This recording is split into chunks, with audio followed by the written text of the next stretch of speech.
Salut à tous, on arrive à cette époque de l'année où la nouvelle GoPro va bientôt sortir. Comme tous les ans, c'est prévu pour environ la deuxième semaine de septembre. Et si jamais vous ne connaissez pas encore la chaîne, pour info, je parle de caméra d'action, de caméra de poche. Mais du coup, dans cette vidéo, je ne vais pas me contenter de juste doubler les spécifications de la caméra de l'année dernière. Je vais essayer de vous donner des choses qui sont un petit peu plus concrètes. Je vais vous dire qu'est-ce qui est probable de voir sur la GoPro Hero 13. Je vais aussi vous dire qu'est-ce que moi j'aimerais bien voir sur cette caméra. Et à chaque fois, je vais essayer de m'appuyer sur l'historique de GoPro et comment est-ce qu'à chaque fois, ils ont fait évoluer leur caméra pour que ça soit des informations qui ne sortent pas de nulle part. Parce que tous les ans, je fais très attention aux annonces qui sont faites par GoPro. Ils ont aussi, au cours de l'année, des rendez-vous avec leurs investisseurs à qui ils font des annonces qui ne sont pas secrètes mais qui sont un petit peu moins discutées publiquement. Et c'est en me basant sur ce type d'informations que je vais vous faire cette vidéo et vous parler de ce qui est probable de voir sur la GoPro Hero 13. Et donc dans les choses qui sont sûres, c'est que GoPro devrait sortir leur modèle de GoPro Hero 13 d'ici la deuxième semaine de septembre. Ça, c'est quelque chose qui a été annoncé pendant des réunions avec les investisseurs, et il y aurait aussi deux autres modèles de GoPro qui devraient sortir d'ici 2024, peut-être début 2025.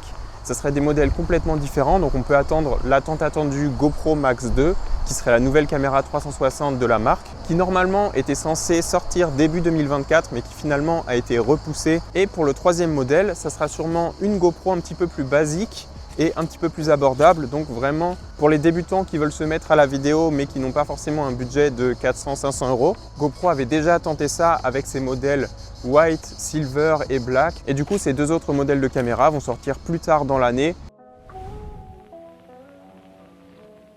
Quelque chose qui est important de comprendre pour cette vidéo, c'est le contexte financier de GoPro ces dernières années. Donc si vous avez fait attention, vous pouvez voir que GoPro n'est pas très bien financièrement. Ils ont énormément perdu du marché de la caméra d'action grâce à tous les compétiteurs qui sont aussi rentrés dans le milieu, DJI, Insta360.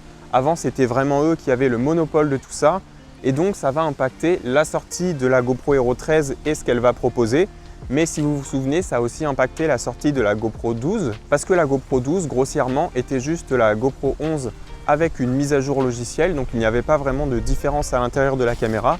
Il avait le même type de capteur, le même type de processeur.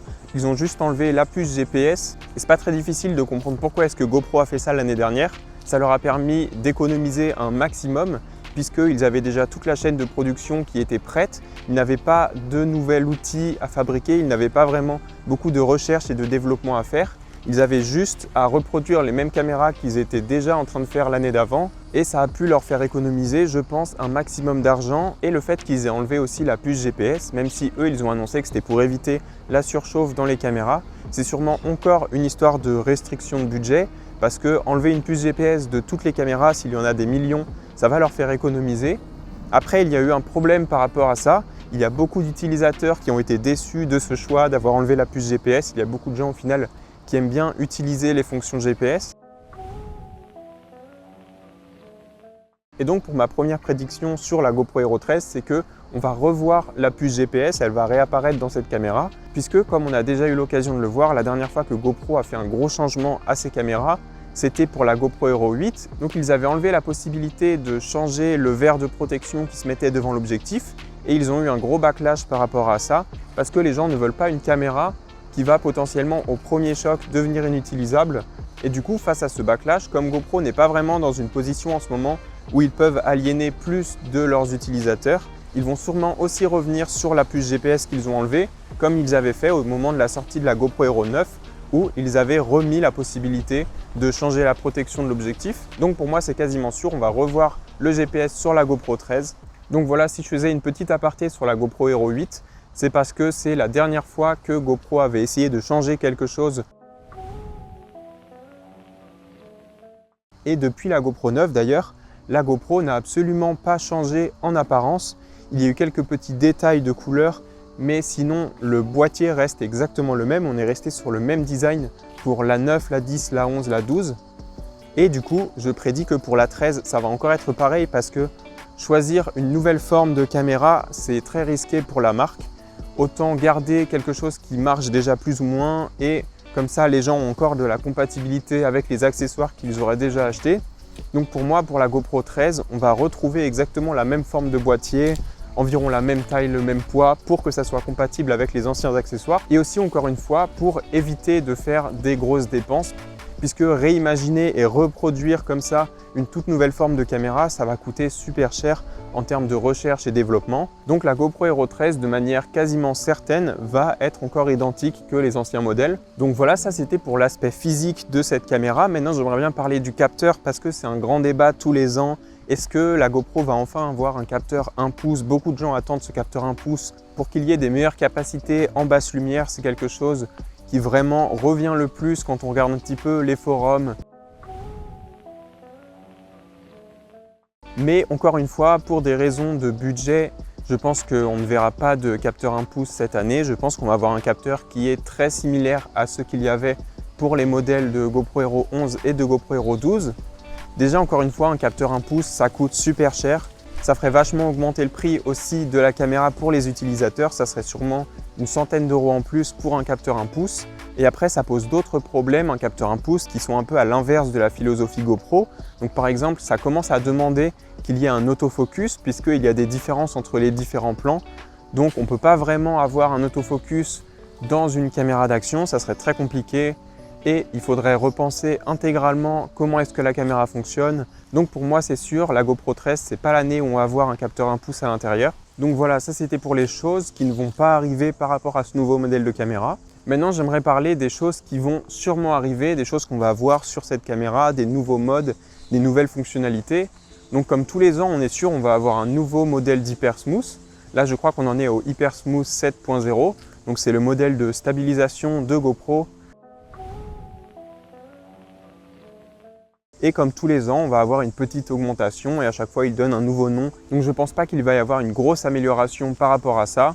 Déjà, de plus en plus maintenant, on ne voit pas vraiment de différence entre les derniers modèles, même si on sait que la stabilisation doit être un petit peu plus puissante ou alors juste se calcule un petit peu plus rapidement et un petit peu plus facilement par le processeur.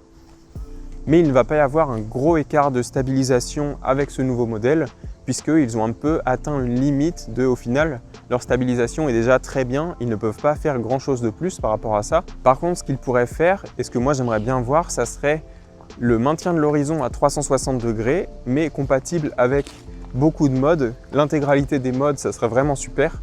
Donc peu importe en quelle résolution, nombre d'images par seconde ou même objectif choisi, avoir un maintien de l'horizon à 360, ça serait vraiment un truc que j'aimerais bien voir. Et donc j'espère vraiment que ça va être un des changements qu'il y aura sur cette nouvelle caméra, avoir ce maintien de l'horizon dans un grand nombre de modes, de différents objectifs. Et en fait, juste peu importe les réglages qu'on choisit sur sa caméra, on aura cette option qui est disponible. Donc voilà, ça c'était pour la stabilisation, mais rien de bien nouveau. C'est juste quelque chose qu'on connaît déjà, qui peut être encore un petit peu amélioré. Mais maintenant, il y a quelque chose d'autre qui est un petit peu plus nouveau, ça serait le mode HDR qui serait amélioré, donc potentiellement un HDR 2.0, puisque l'année dernière, GoPro a commencé à mettre un mode HDR sur leur caméra, qui pour l'instant est intéressant, mais je trouve qu'il y a encore trop de défauts. On y voit des fois des images qui sont un petit peu trop retouchées, qui ne font pas très naturelles, surtout sur la peau. On va voir qu'il y a un petit peu trop de manipulation logicielle par la caméra pour créer ce HDR. J'aimerais bien qu'on en voit un petit peu plus propre, mais ça de plus en plus, on commence à voir sur tous les modèles de caméra de toutes les marques un mode HDR.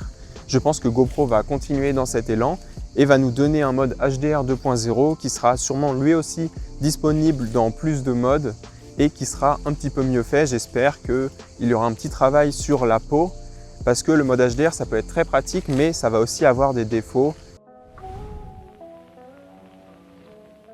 Donc voilà pour cette autre prédiction. Et pour moi en troisième, quelque chose qu'on va voir sur cette caméra, mais qui cette fois-ci n'existait pas du tout avant, ça serait un mode nuit, puisque comme on l'a vu maintenant sur des caméras DJI et des caméras Insta360 comme la Ace Pro, il y a un mode nuit qui est maintenant disponible et je pense vraiment que GoPro pourrait nous rajouter ce mode. Donc ça serait un mode qui potentiellement choisirait de manière un petit peu plus précise l'obturateur pour l'augmenter un petit peu et conserver une bonne stabilisation en basse lumière. Aussi peut-être pousser un petit peu les ISO mais avoir un meilleur travail de réduction de bruit dans l'image, histoire qu'on puisse avoir une image qui a une assez bonne exposition même en basse lumière mais qui n'a pas trop de défauts, de grains, et aussi de garder une stabilisation qui serait performante, du coup en augmentant un petit peu la vitesse de l'obturateur, puisque c'est très facile de créer soi-même un mode nuit dans sa caméra, mais ça prend un petit peu de temps, il faut avoir des réglages qui sont assez précis. Donc pour moi, ça serait bien que GoPro rajoute carrément dans les menus un mode où on clique et juste ça nous met tous les bons réglages pour pouvoir filmer dans des conditions lumineuses qui sont pas top. Et je dis pas du coup qu'on va commencer à avoir des très bonnes images en basse lumière avec une GoPro, mais au moins donner la possibilité d'avoir des réglages qui sont faits pour être utilisés dans ces conditions lumineuses et donc d'avoir, comme je vous dis, une bonne stabilisation et éviter d'avoir trop de bruit numérique qui se rajoute dans l'image. Donc voilà, si on se fie aux améliorations que GoPro fait d'année en année et si on regarde un petit peu la compétition comme DJI et Insta360, ça paraîtrait logique que les 3 prédictions que je vous ai faites là arrivent sur la GoPro Hero 13. En tout cas, ça serait une bonne idée de la part de GoPro. Et j'espère vraiment que cette année, les gens ne vont pas être trop déçus de ce nouveau modèle de caméra et GoPro en a vraiment besoin par rapport à leur situation financière. Maintenant, je vais vous parler très brièvement de ce que moi j'aimerais voir. Là, c'est des choses, c'est pas sûr du tout qu'il va y avoir ça sur ce prochain modèle, mais c'est des choses que pour moi, GoPro devrait partir dans cette direction-là un maximum. Donc en premier, j'aimerais vraiment que GoPro se concentre pour avoir une grande compatibilité entre ces différents modes parce que tous les ans, quand il y a des nouvelles fonctionnalités rajoutées sur les GoPro, on se rend compte quand on essaye de les utiliser qu'il va y avoir des incompatibilités, que si par exemple on veut utiliser la dernière version de stabilisation qui est la plus puissante, ça va nous limiter en nombre d'images par seconde ou alors ça va nous limiter en résolution ou alors on ne peut pas choisir n'importe quel objectif numérique. J'aimerais bien que cette fois, s'il nous propose un mode nuit, un mode HDR 2.0, un maintien de l'horizon 360, que tout ça, ça soit disponible dans un maximum de modes possibles, même tous les modes. Parce que moi, c'est un petit peu ma déception tous les ans. Quand j'ai eu ma GoPro Hero 11, j'étais très content de voir qu'il y avait la sortie du nouveau capteur en 8/7 qui permettrait d'avoir une image qui est quasiment carrée, qui permet d'avoir un recadrage qui est très facile dans 2 formats d'images différents si on veut publier sur aussi ces réseaux sociaux des images. Et je me suis rendu compte très vite que filmer dans ce format, ça voulait dire qu'on était limité à une résolution, on était limité à un nombre d'images par seconde, on était limité dans tellement de choses qu'au final, je ne l'ai quasiment jamais utilisé sur ma GoPro Hero 11 parce que ça permettait de faire que du 4K 60 ou du 5.3K 30. Et moi, personnellement, j'aime bien le 4K 30. Je trouve que le 4K est déjà une très bonne résolution. J'ai pas envie de fichiers qui sont méga lourds et qui sont durs à traiter sur ordinateur. Et du coup, cette année, j'aimerais vraiment qu'on puisse choisir la résolution qu'on veut. Par exemple, moi, j'aime le 4K 30. Donc, j'aimerais pouvoir me mettre en 4K 30 et avoir la possibilité de choisir le mode HDR, le mode maintien de l'horizon, le mode 8/7 en format d'image. Donc, tout ça qui a été annoncé, j'aimerais pouvoir les utiliser dans la résolution et le nombre d'images que je veux. Et du coup, là, j'en arrive à mon dernier point.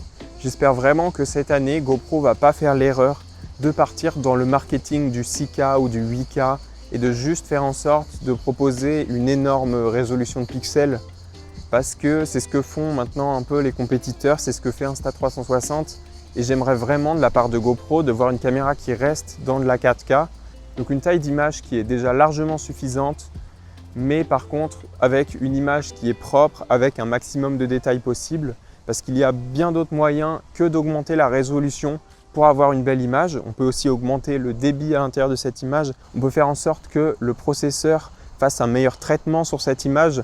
Et j'aimerais bien que GoPro ne tombe pas dans ce piège de faire de la 8K et de proposer ça à plein de gens qui n'ont pas forcément un ordinateur ou un téléphone qui est suffisamment puissant pour éditer de la 8K. Donc on va voir, ça c'est vraiment pas sûr parce que niveau marketing, je sais que les marques aiment énormément annoncer une nouvelle résolution, mettre en avant le fait qu'il y a de la 6K ou de la 8K. Mais je pense vraiment que de la 4K propre, ça sera toujours supérieur à de la 8K qui va nous donner des fichiers qui sont vraiment inutilisables si on n'a pas un ordinateur très puissant et très récent. Donc voilà, c'est tout pour cette vidéo. Si ça vous intéresse, n'hésitez pas à vous abonner à la chaîne parce que la GoPro 13 m'intéresse. Je n'ai pas acheté la 12 en me disant que j'allais attendre un petit peu plus d'amélioration. Donc je pense que cette année, la 13, c'est une caméra que je vais acheter et dont je vais parler sur la chaîne. Je vais vous montrer un petit peu ce qu'elle vaut et tout ce que j'arrive à en faire. Et sinon, je vous dis à bientôt pour une prochaine vidéo. Ciao!